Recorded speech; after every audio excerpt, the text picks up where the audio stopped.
Good evening, everyone. Please be seated. Welcome to tonight's council meeting on a very warm evening. I'd just like to give this opportunity to remind members of the public that you're more than welcome to obviously sit and observe, but you can't take part in the meeting, unfortunately. Again, with the microphones, please pass them around and make sure we speak directly into them so we can pick them up on the camera and so we can hear each other. Agenda item number 1, the evacuation procedure.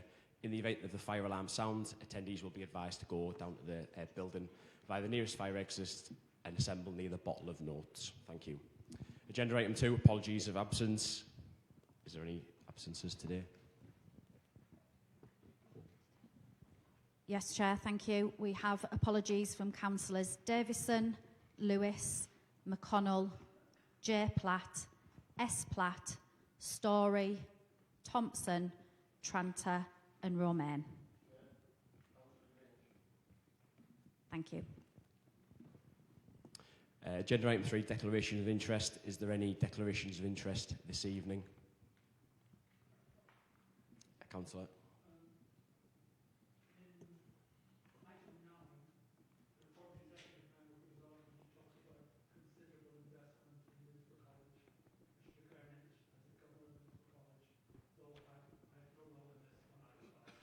Thank you, Councillor. Any other further declarations? No. Agenda item 4, minutes from the last meeting. Can we move them as a okay? Thank you.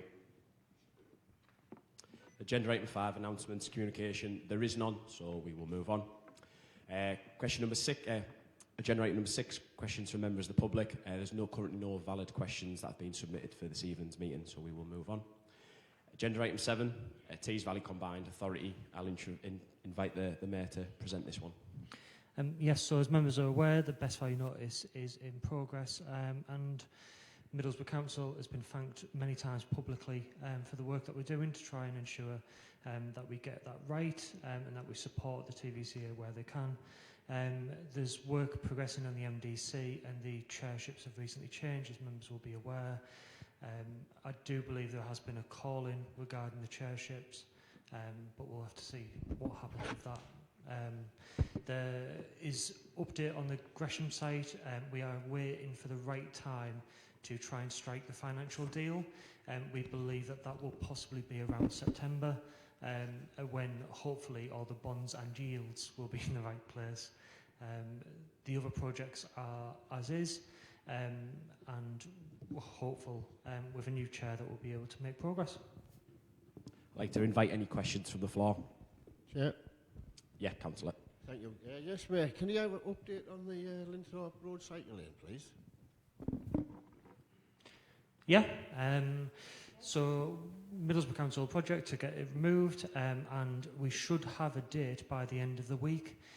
We've been in consultation with ESH and the contracts have been going for procurement. It's obviously a large project, so we want to make sure it gets right.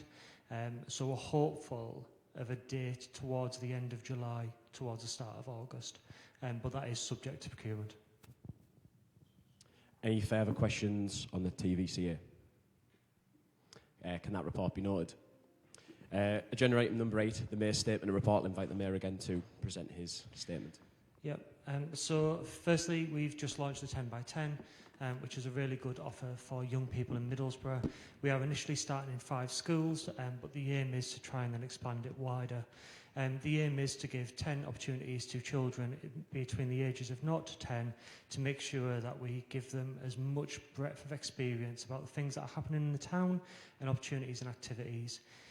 Alongside that, the Middlesbrough Priorities Fund has funded recently the HAF funding, which has given additional half-term support, as well as numerous other projects. The main thing that has been of concern has obviously been the fair funding review. Those consultations are now starting.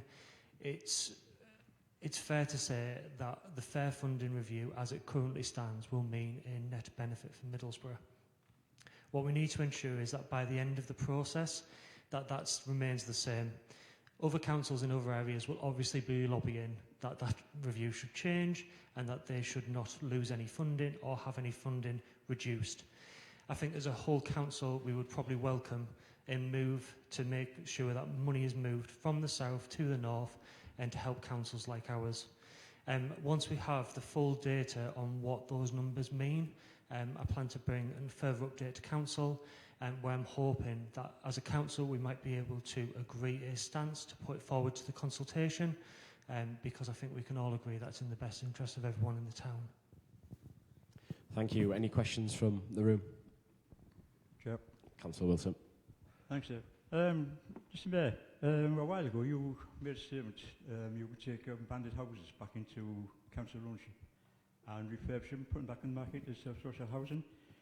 The second part of the question is, there's a very large amount of council tax owing on some of these properties. I've got 4 in my ward, and one's at least nearly 30,000 owning council tax. Can you give us an update on what we're doing to recover this money and how we're going to get these houses back into ownership? Yep. As councillors are probably aware, because we've given updates previously on the empty home strategy, one of the biggest problems that we have is there is a lot of housing within social landlords that is still not being realised. We have, I think, around 80 houses which are now in council ownership, which are now being rented out and have been through the renovation process. There is another project coming up soon where we will partner with a company, but it's under embargo yet, which will relieve more stock into our hands through that company. The aim will be to try and get some of those empty properties.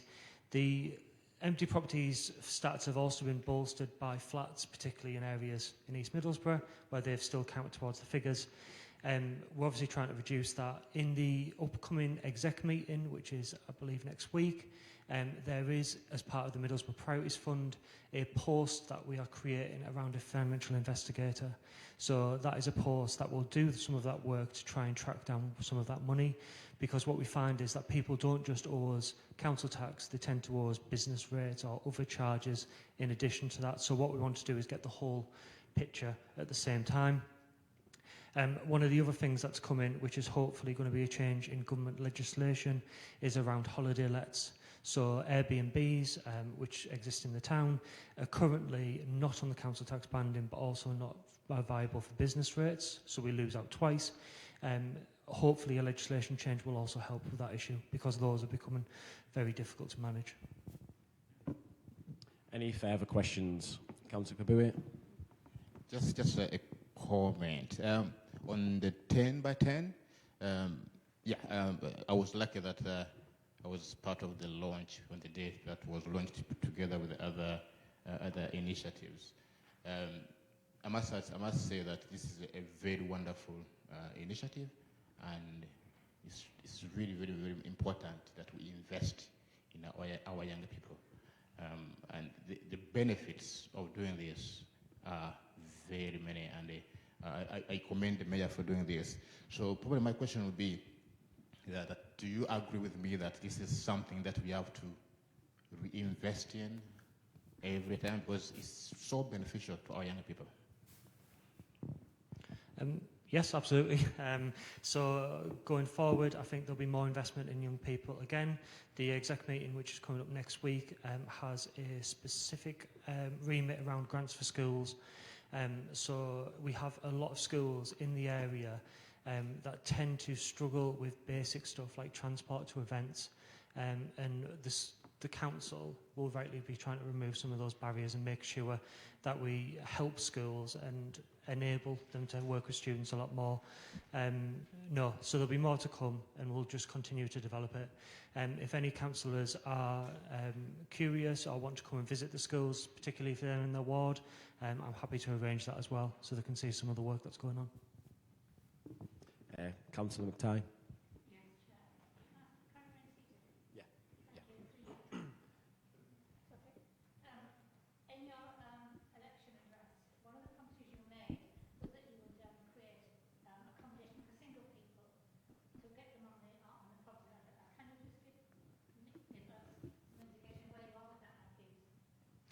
So the majority of the 80 properties are within that remit, and what we have coming forward is more of that property. So the scheme won't be announced properly, I'm looking towards Theo, it'll probably be around September, October before we announce the wider scheme. which will see significant funding, but also unlock a lot more houses a lot more quickly, because we will be taking them from providers that no longer want them. But I would rather they come back into our hands, even through a third party, than they just go out to the open market into private landlords. So it's about making sure that that stock comes back as well. And the aim will be to make sure as much of that stock comes in as possible. So in partnership we will. I can't state that yet. Until we get the agreement across the line, it's not up for debate. Any further questions from the room? No. We'll move on to agenda item 9, which is the executive member reports. There's currently 12 questions submitted, so we'll go around everyone with no supplementaries, and then time being, we'll obviously revisit and people will get another chance to go back. First question submitted is for Councillor Philip Story. Obviously, she sent her apologies in. Councillor Livingston, do you want to ask your question? I know you've potentially... Right, thank you very much. Next question, so there's 2 questions for Councillor Luke Henman, and I'm going to invite Councillor Saunders to speak about fostering. Yeah, thanks, Chair. Councillor Henman, on your report, page 2 on fostering. I commend all the work done to recruit and retain foster carers. However, we have 498 children in our care, of whom only 143 children are looked after by our foster carers and connected carers. Can you explain what you need to do differently going forward to ensure more of our children are looked after by in-house foster carers? Just before I bring Councillor Henman back in, because there's 2 topics there, 2 questions, the same one, I'm going to invite Councillor Clinch to speak, and then Councillor Henman can reply. Thank you, Chair.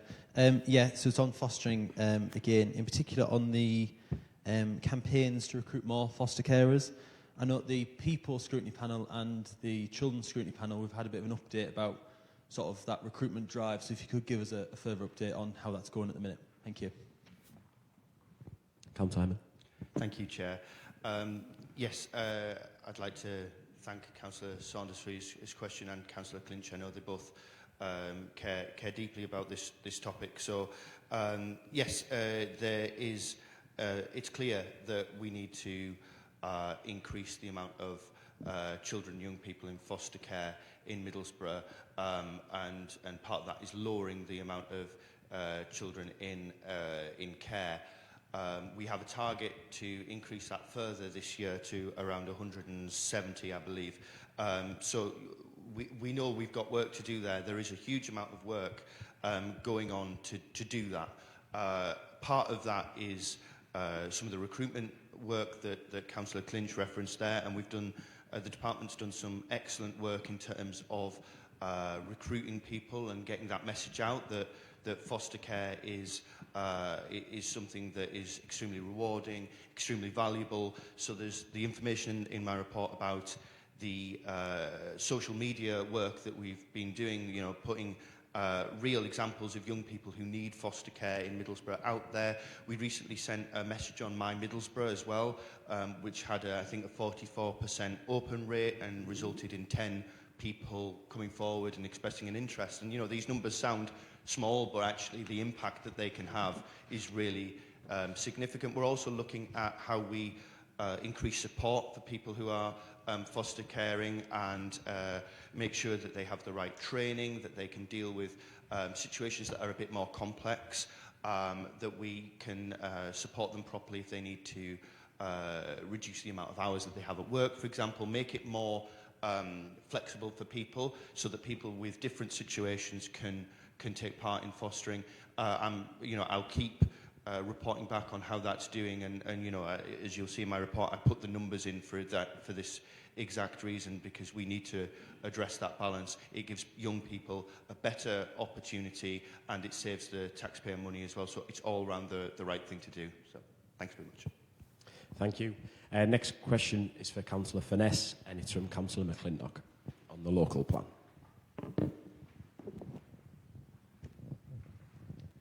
Thank you, Chair.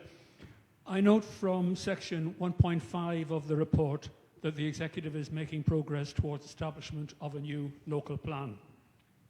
But I was disappointed not to read about progress towards establishment of another related planning document, the Nunthorpe Grange Master Plan. Almost a year ago, it came to light that the executive intended to sell most of its land at Nunthorpe Grange to a developer. At the time, I made very clear my concern that if the executive completed a quick sale of the land before public consultation on an updated master plan, the developer would have an unfair planning advantage. We were assured at the Property Committee, and again at the related call-in, that my concerns were totally unfounded because public consultation on the master plan would take place soon, and certainly long before the developer submitted a planning application. Storey Homes has now submitted a planning application to build 205 homes at Nunthorpe Grange. Stories don't have to comply with the detailed planning framework because, despite many assurances, the long-promised revised master plan has still not been established. On the other hand, planning officers have announced that the clock is ticking very fast.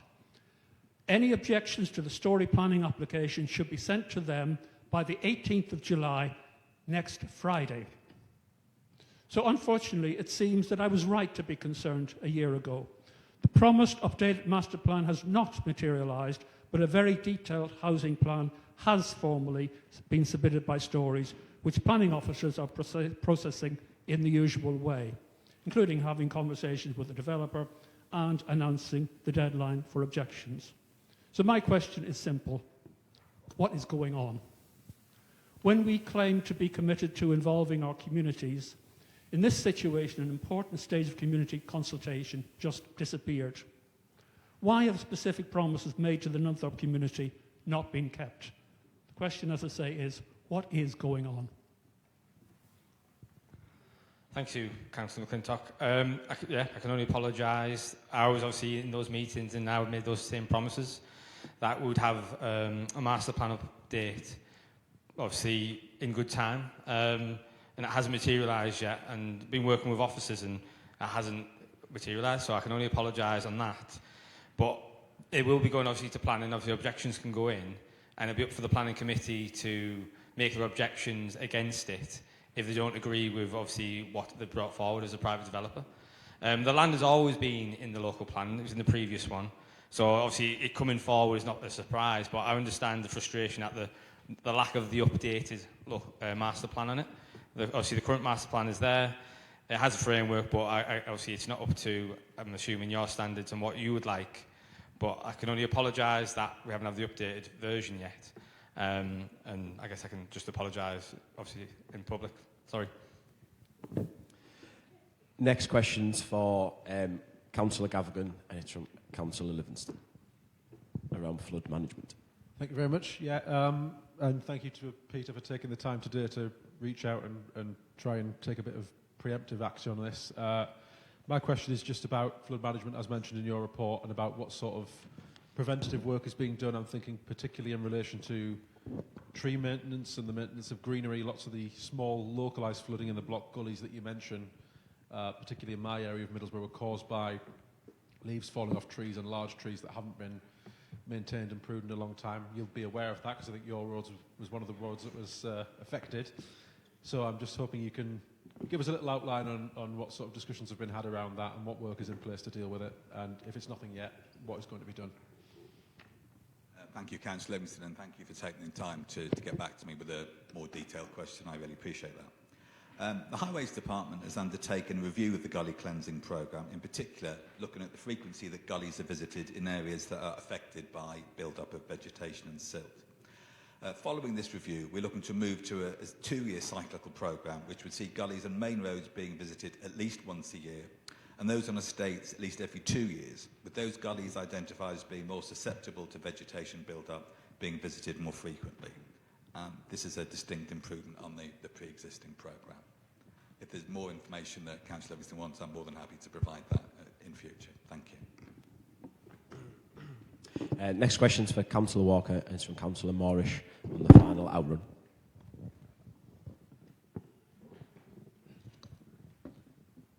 Thank you, Chair. Councillor Walker, I'm pleased with the positive direction of our finances However, I'm concerned that we have failed to deliver 2.816 million of savings. Can you explain what savings these are, and if they will be delivered later, or if not, what savings have been identified instead? Thank you. Thank you, Chair. Yes, so I think it's been continuously said about the savings when they were setting the budget, that they were going to be very challenging.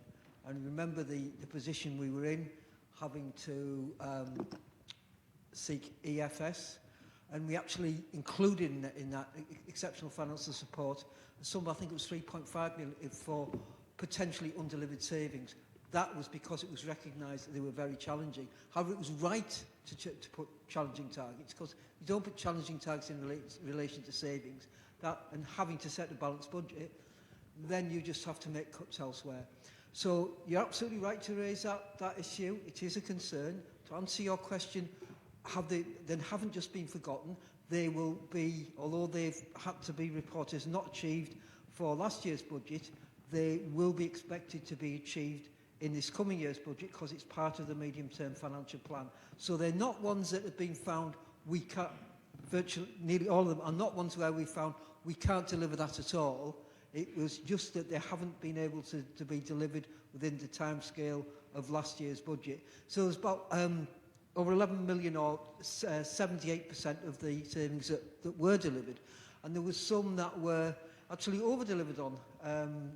Councillor Gavin, the green waste income. So there's further savings targets this year. We need to continue to do that. Without going into them all, the main areas where there was under-delivery was adults and children's social care. They were the two main areas. But we didn't have to draw on that EFS for non-delivery savings, because we delivered within budget, and we more than delivered. So there was over £5 million overall that led to the net position of the £2.5 million within budget. And I would just like to remind the member, if you don't mind, Chair, of his promise on January the 15th in this very chamber, that if we delivered in budget, I think his term was, I'd be happy to very happy to congratulate all the officers if they hit the budget. So I'd invite him to do that tonight. And I'd more than happy to take the officers for a drink if they hit the budget. So I did check with the Chief Executive earlier on, there's about 3,000 of them. So I do understand Councillor Morris might have to be somewhat selective and decide whether it's just the budget holders, or all the finance department, or just the leadership team, and being a bit selective, because it is quite a lot, 3,000. Thank you, Chair. Councillor Morris, I'll let you come back on this one, and then... Thank you, Chair. Yeah, that offer still stands, and obviously we're not at the end of the year yet fully, but in which case I'll look forward to the long-promised review of senior officers when that comes about, and I'll have less to buy for. Thank you. Thank you, Chair. In terms of timing, we've reported the year-end outturn. That is the outturn that we will be reporting, if not, it hasn't already been to central government, and that will be reflected in at the end-of-year accounts. So I'm afraid, Chair, there's no way of wriggling out of it. We're going to move on. So next question is for Councillor Blades. It's Councillor Morris again. It's about the South Nap. Thank you, Chair. I'll just get my notes up. Thank you. Thank you. While I'm aware that the Executive Member for Neighbourhoods has attended a Nunthorpe Parish Council meeting recently, and there is a small mention of Martin East in his report, Middlesbrough South neighbourhood appears to be only consisting of Hemlington ward. I accept that they do have the most problems in the whole of the South neighbourhood. But what positive plans do you have for the South as opposed to just Hemlington? Thank you. Yeah, thanks, Ian, and thanks for the advance notice of your question. I did attend the Parish Council in Nunthorpe, and I'm more than happy to attend any local meetings right across the town, including in Martin West. Sadly, a diary clash prevented me from attending the last South NAP meeting, but I'm hoping to join the next one. We all know the issues in Hamilton, and we take them very seriously, but that doesn't mean that we ignore other wards in the South neighbourhood. Obviously, a number of issues that you've mentioned are police issues, and we are working with the police. And a good example is last night, the Mayor and myself attended the police headquarters, and off-road bikes were a prominent topic in the headquarters last night. We're employing more staff into the neighbourhoods, where they will be working closely with your manager, South Manager, Julie, and all councillors, which hopefully will make a difference on fly tipping, illegal and inconsiderate parking and other ward issues. Thank you. Next question's for Councillor Finesse, and it's on the town centre update. It's from Councillor Saunders. Thank you, Chair. Before I ask the question, I suggest all the members and the staff go to Southern Cross on a Wednesday night and he won't be able to get out of it. OK, Councillor Finesse, page 2 of your report, paragraph 1.7, the town centre update. While I'm pleased that the town will still have a cinema, you cannot ignore the continuing decline of the retail business in the town. Yet another major store, Next, is closing next week. That will make the part of Linthorpe Road or Linthorpe Boulevard approximately 95% empty of shops and former building societies. What are you and the Director of Development doing to stop this decline? Thank you, Councillor Saunders. And it's very much, I agree, it's a sad affair really that towns, not just us, across the country are losing major brands such as Next, Marks and Spencer's. We struggle to attract those kind of shops because of the way people shop now. People shop online, people want to go to the retail shops that are outside of town, or they go to major towns, or cities, should I say, like Leeds and Newcastle locally. But as a council, we have taken some strategic plans. We've taken ownership of the Captain Cook Square. We've taken ownership of the Cleveland Centre. We're looking at rejigging what type of shops we have and type of offers we have. So in Captain Cook, we went for more of a leisure. So we have got a new cinema coming in there as well. That is going to be within Captain Cook. We've got the Bazaar, we've got W2 Buffet, we've got Fun Shack, and we have Level X. So these are catering to different audiences, which historically we didn't have those kind of offerings in the town.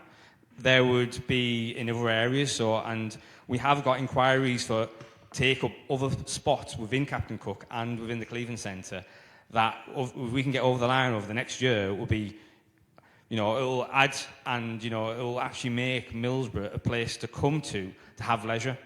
We have other areas of the town, the historic quarter, I like to call it. We've got a £60 million investment on the train station, which will see further trains to London and more offering along that side, so people can actually come to Middlesbrough. And obviously the Stacks there, it's doing fantastic. There's other potential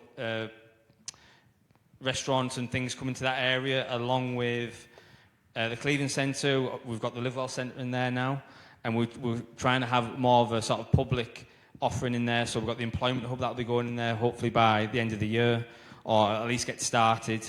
But it is a sad affair really, and when I shop, unfortunately I shop online because I work, I have my kids, do a lot of council stuff. I don't have the time to come to the town centre and shop, and that's just the way of the world now, and it's really sad. But we are offering and we are planning on putting new type of things in the town centre.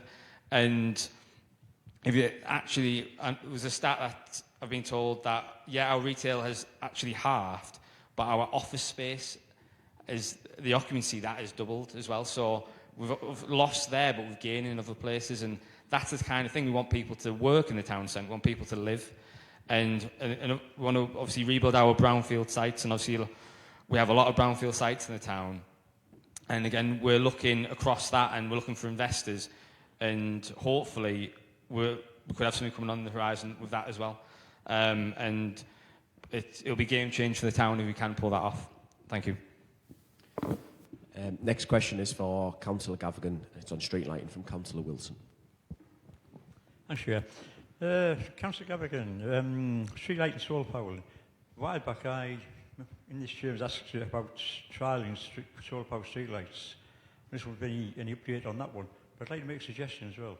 In Thorntree Park, there's been 6 brand new lampposts put up, erected, but they've never been turned on yet. I'm just wondering, could we not use them as a trial, put solar powers on them? Just a thought. Thank you for your question, and thank you for your advance notice. That's very much appreciated. As for Thorntree Park, I have no detail on that, but I'll happily take that away and get back to you. As for the question of solar-powered lighting in general, we are exploring this possibility. There are obviously clear potential long-term savings and clearly, even more clearly, environmental benefits. Potential disadvantages include higher initial investment, a high risk of equipment theft as because the materials are more expensive, and environmental factors such as snow, dust, moisture can stop energy production. So it's not a straightforward, easy option to say we will definitely do something in going down that road, but I'll happily investigate that option that you suggested.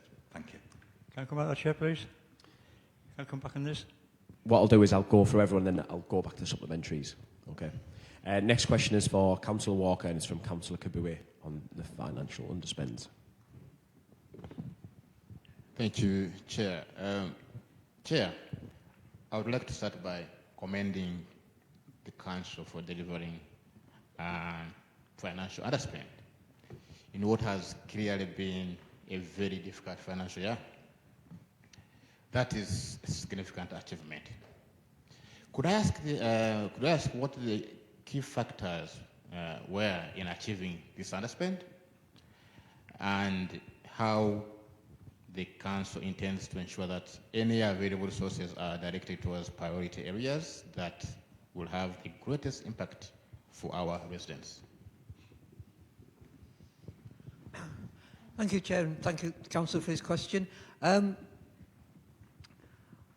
think the key factors around it, several of them, some of it relates to good financial planning, but I think there was a rigorous budget monitoring process, which was underpinned by the budget clinics, and we brought back, which we'd had pre-2019, member-led budget clinics with not just myself chairing them, but all the executive members attending for their portfolio. So the whole of the budget was owned by members and officers.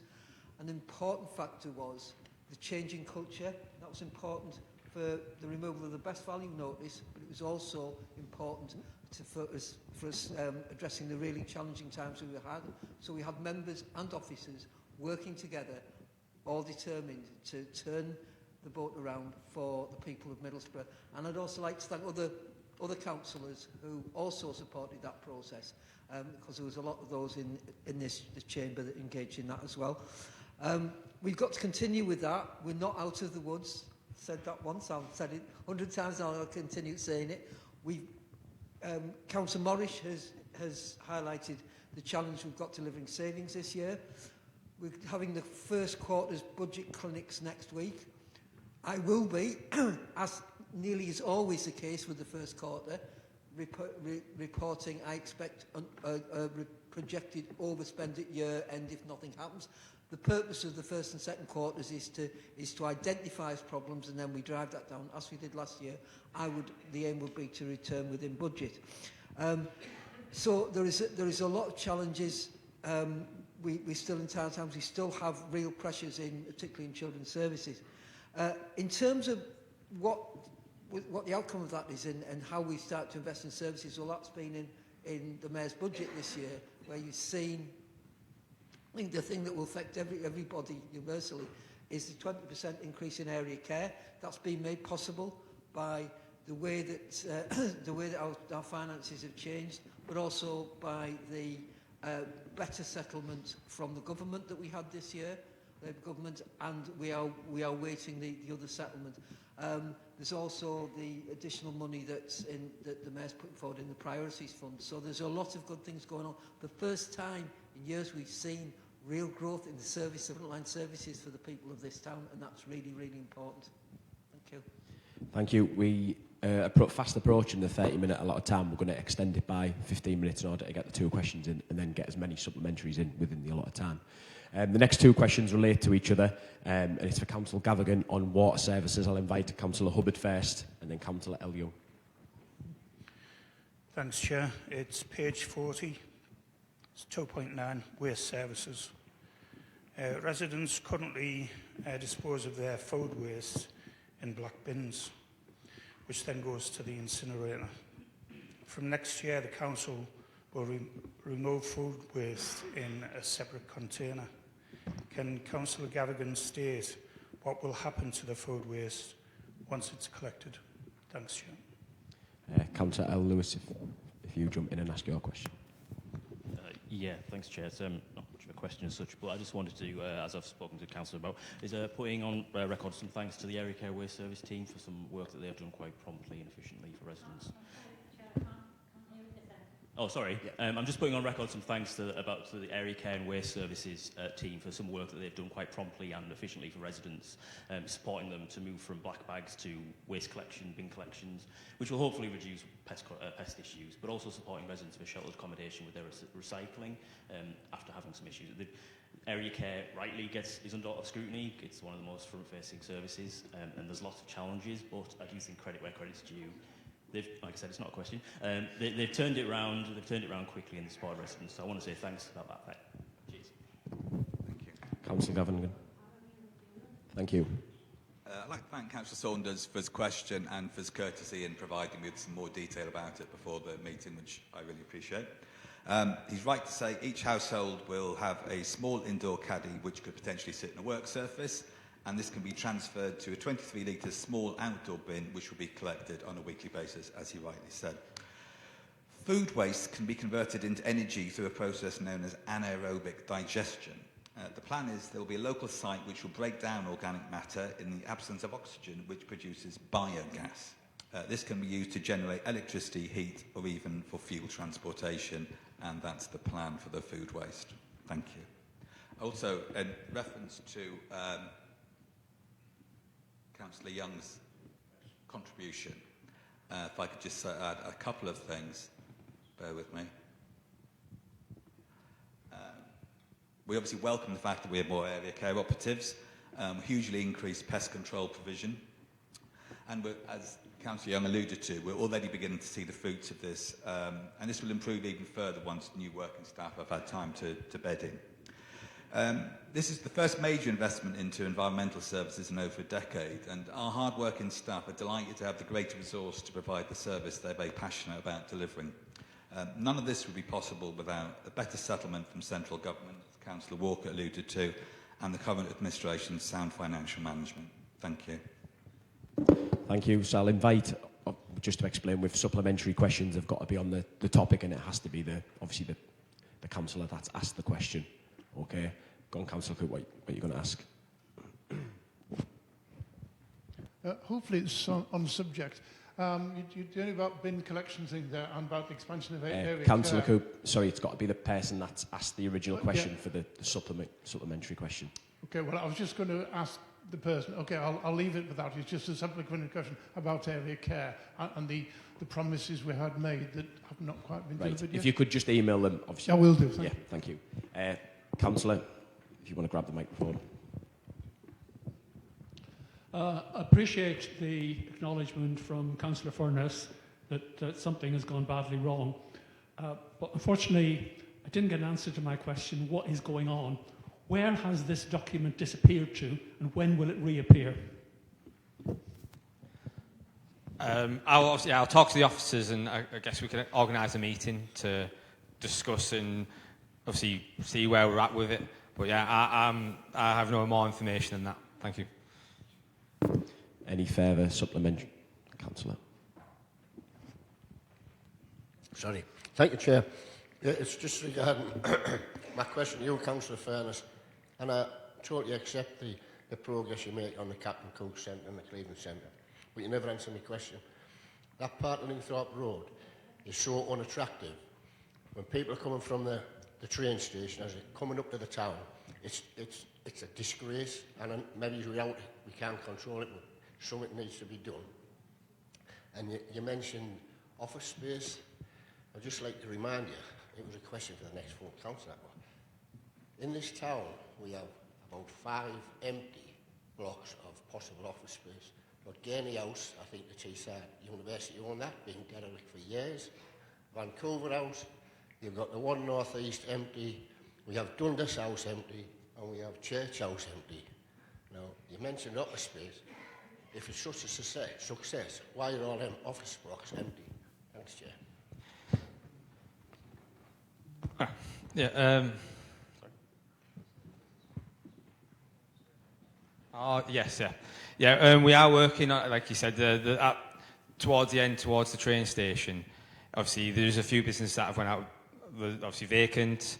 We are looking at safe routes from, like, sort of destination areas through the town. So, obviously, Linthorpe being one, Albert Road being the other. Yeah, obviously, the public realm, it could be better. I guess we could work with the area care team and improving that. As the buildings, you've obviously mentioned, Church House is being renovated and that's going to be apartment blocks. Gurney House is not owned by us, it's owned by a private developer. Vancouver House was sold by the council many years ago. That is owned by a private developer. C&E building as well, that's owned by a private developer. The Dundas is owned by a private developer. But the reason why they're empty is because modern offices, their needs are totally different from what those buildings can provide. Obviously, the new offices space that we have around here are modern. They have all the mod cons that modern companies want and need. And unfortunately, when buildings were built back in was it 60s, 70s, 80s, they didn't think about the internet connections and things like that, and modern standards of like be heat and safety. So there's a lot of reasons why those offices went fallow.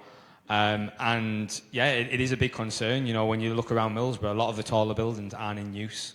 And it is obviously, with church houses, hopefully that will be a good example of public and private partnership of getting that up and running. And if that does work, then maybe we could work with obviously the MDC have control of the town centre. We could work with them to redevelop these buildings and bring them back into use. And obviously if they can't be put into use, maybe we should think about what else should we do with them. But I do agree, yeah, there is spaces in the town that could be improving, and you know what, there's a lot of things we get challenged with, and I feel like as a council we are putting things together, and there is things on the horizon. I think obviously over the border, Boho building looks brilliant, and then we've got the old town centre, it's getting redeveloped, and that's the thing, you need those type of things as a catalyst to start. And there's been big projects touted before and they've never came off, have they? So, you know, I'm hoping what we're planning and what we've got going on, all these small projects are going to start rolling into one big project. Thank you. Just going to invite the Mayor to respond to Councillor McClintock. I'm practical. Director of Regeneration and Development is here. Councillor Furness is here. So I suggest that immediately after this meeting, the three of us, the four of us, will go and speak to get this resolved. Thank you. I'm going to invite Councillor Wilson to...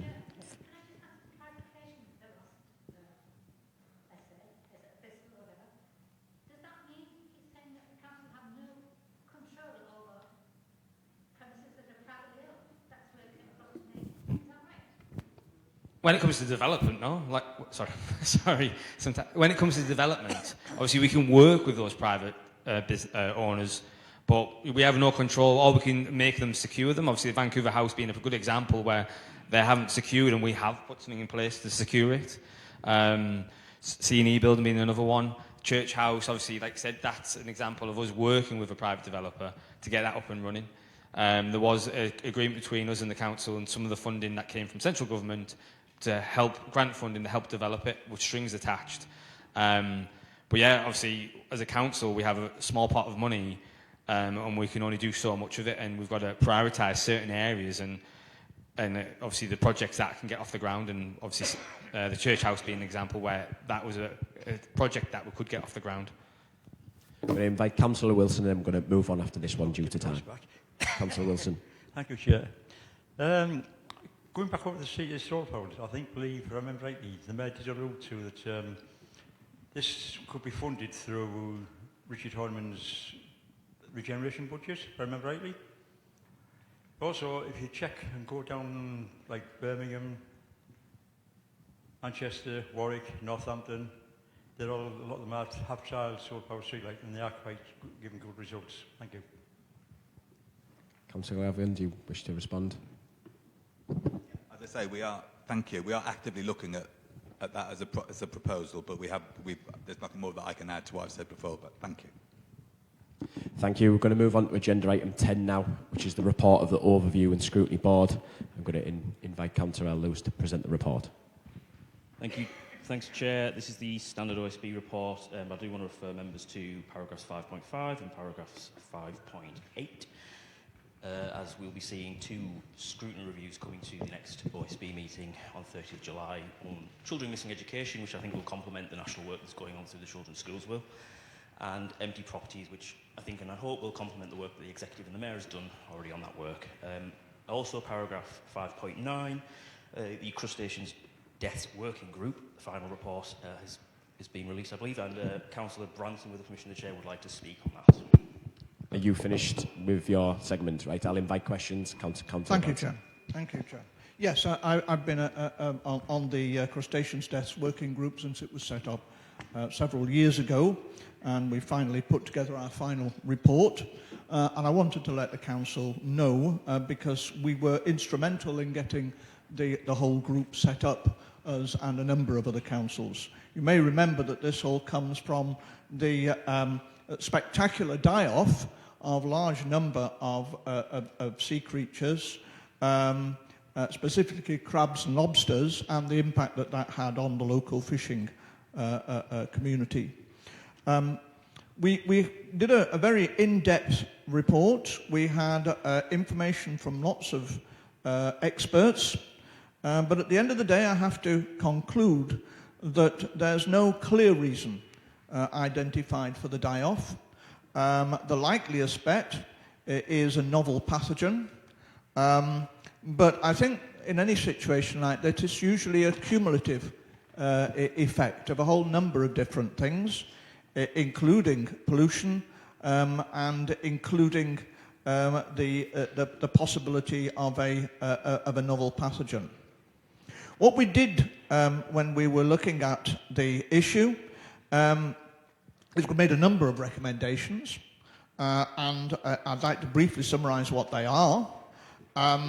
First of all, we felt it was very important that the lobsters were restocked, and we went to see some of the hatcheries where they are actually being grown and released into the water. This is helping to alleviate the problem that was caused with the initial die-off. Fortunately, these populations of sea creatures do regenerate quickly, which is very useful. So although there has been an effect on the fishing fleet, some of the issues have started to resolve themselves. However, there were a number of issues we were concerned about, the way in which the whole area of pollution and control and the role of the various organisations was involved. Particularly, we felt that the Marine Management Organisation should review current standards to ensure that there is adequate testing procedures. We noted that the testing that was carried out in the sea nearby and also on the land, very, very limited. We felt that much more was required, particularly in areas like Teesside, where you have a large amount of toxins, some of which may have been involved in the die-off situation. So we were very concerned that the lack of testing meant it was very difficult to identify just how effective this had been. We also were quite concerned about the large number of organisations that got involved in this. Environment Agency, the Marine Management Organisation, various other government organisations, DEFRA and what have you. All of these seem to have a hand in the pot, and it got very complicated. And we felt it was very important that we had a clearer system. so that local authorities can engage more effectively and find out what is happening, particularly when you have a problem like this. So we did ask for a review of the present arrangements so as to reduce the number of parties involved and so that it was clearer to find out what was happening. We also were a bit concerned about the lack of sampling rates for the Tees estuary. At the moment, you only do the sampling every 4 years. When you have a situation like this, you really need more information than just a 4-yearly sample, and one of the things we are asking for is for this to be increased. So at the end of the day, although we haven't finally managed to pin down a specific cause, there's plenty of evidence that pollution is a factor. There's plenty of evidence that other things have all worked together. It's not a single causal event, but we will improve matters if we have more effective testing and if we have more effective controls to ensure that we know what is being tested, who is testing it, and that those testings are frequent enough to actually give us valid information. And that, Mr. Chairman, is my report. You all, of course, have got a copy of the report that you can access. Please do read it through, and in that way you'll be able to find out a little bit more about the background to it. Thank you very much, Chair. Thank you, Councillor Brownson. Any other questions on the OSB report for Councillor Lewis? Thank you. We're now going to move on to Agenda Item 11, urgent items. There are no items for this evening's meeting. Moving on to Agenda Item 12, members' question time. There's no valid questions that have been submitted to this meeting, so we're going to move on to Agenda Item 13, which is the notice of motions. Councillor Story submitted her apologies for this evening, so we're going to move motions 175 and 176 in accordance with the Council Procedure Rule 4.33.1. I've agreed that the motions will just go into the next meeting so that Councillor Story can present them. Moving on to Agenda Item 14, notice of any urgent motions. There isn't any valid urgent motions for this meeting. Moving on to Agenda Item 15, the Executive Scheme of Delegation. I'm going to invite the Mayor to present the report. Yes, so members will be aware of this. The report is just for note and take as read. Any questions from the floor?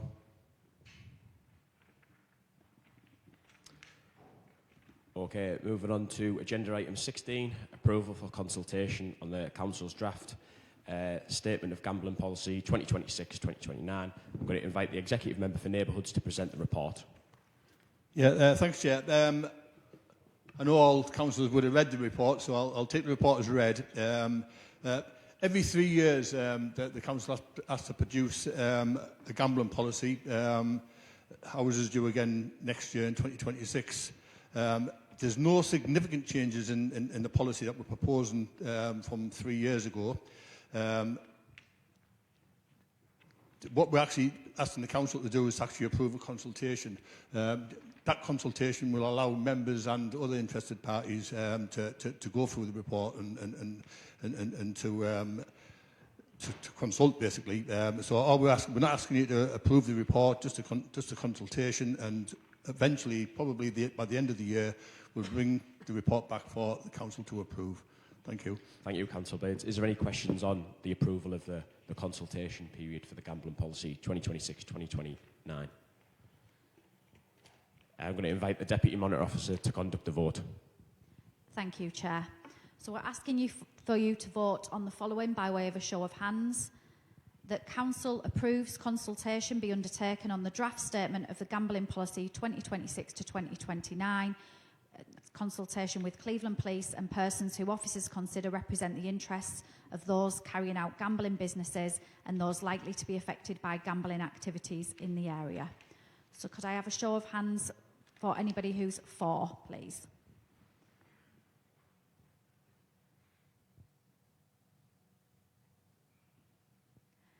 Thank you, Chair. That is approved. Agenda Item 17, update on urgent decisions. I'm going to invite the Deputy Monitor Officer to present the report. Thank you, Chair. In respect of this report, the Constitution requires that Council be provided with regular updates with regard to any urgent decisions that have been taken.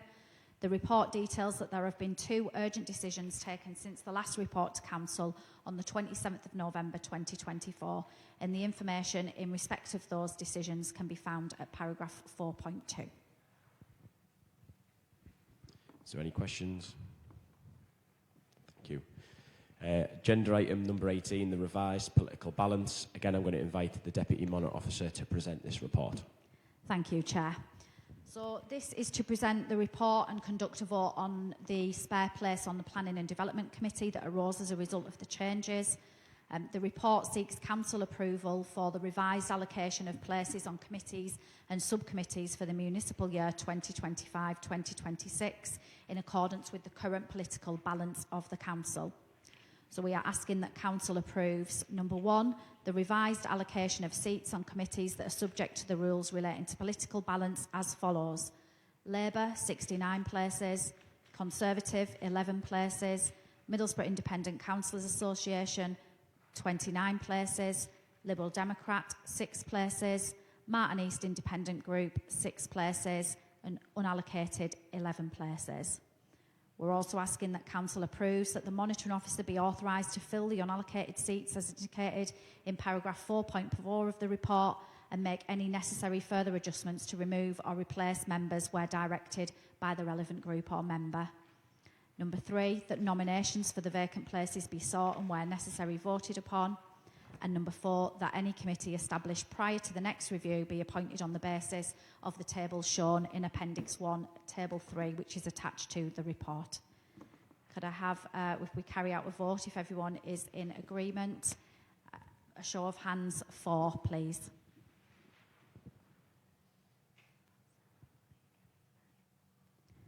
Thank you. So, in respect of the vacant places, as set out, the following nominations have been received from the 2 independent councillors as follows. For Licensing Committee, Councillor J. Platt.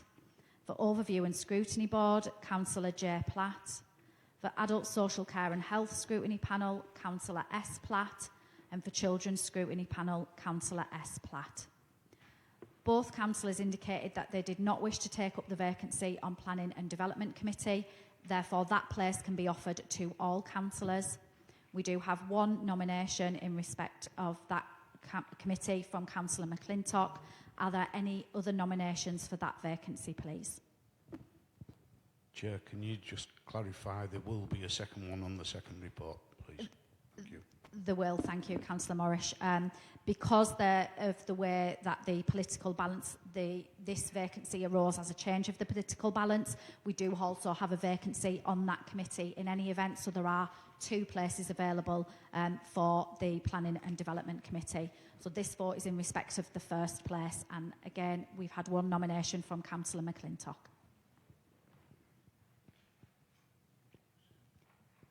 Thank you. Councillor McClintock is therefore placed on the Planning and Development Committee. Thank you. Agenda item 19, vacancies on committees and outside bodies 2025-2026. Again, I'm going to invite the Deputy Monitor Officer to present this report. Thank you, Chair. So this report is to present and conduct a vote on any of the spare places that are to be filled. The report seeks members' approval for nominations of appointment to the vacant positions on committees, scrutinies, working groups and outside bodies due to the vacancies that were not filled at the annual council meeting and resignations from committees. So we are asking Council to approve, subject to receipt of nominations to the vacancies listed at paragraph 2.1 of the report, that the places are allocated in accordance with the wishes of the political groups and other councils and fills the vacancies. Could we have a vote if everyone is in agreement, please? A show of hands for.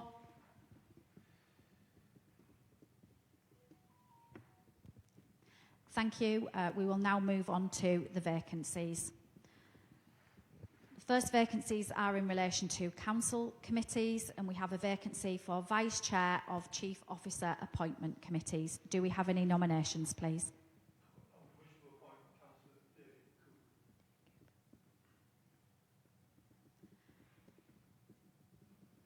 Can I just clarify, Councillor Cooper, are you currently a member of Chief Officer Appointments Committee? Thank you. Any other nominations? Councillor Cooper is appointed as the Vice Chair of Chief Officer Appointments Committee. Next vacancy is Vice Chair of Children's Scrutiny Panel. Do we have any nominations, please? And Councillor Jackson, you are currently a member of Children's Scrutiny Panel. Yeah. Any other nominations? No. Councillor Jackson is nominated as Vice Chair of Children's Scrutiny Panel. We then have 2 vacancies on the You Matter to Us Corporate Parenting Board. Do we have any nominations, please? Those 2 places will remain vacant. We have a vacancy on Licensing Committee, and we've had a nomination put forward for Councillor Saunders. Are there any other nominations, please?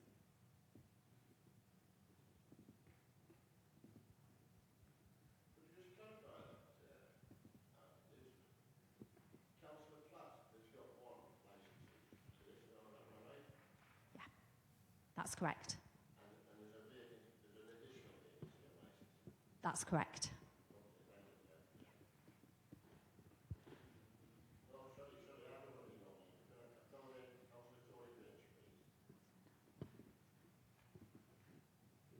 Any other nominations? Councillor Grange is appointed. Thank you. We have 1 vacancy on Overview and Scrutiny Board. We have 1 nomination from Councillor J. Young. Do we have any other nominations? No. Councillor J. Young is appointed. Planning and Development Committee. We have 1 vacancy. Do we have any nominations?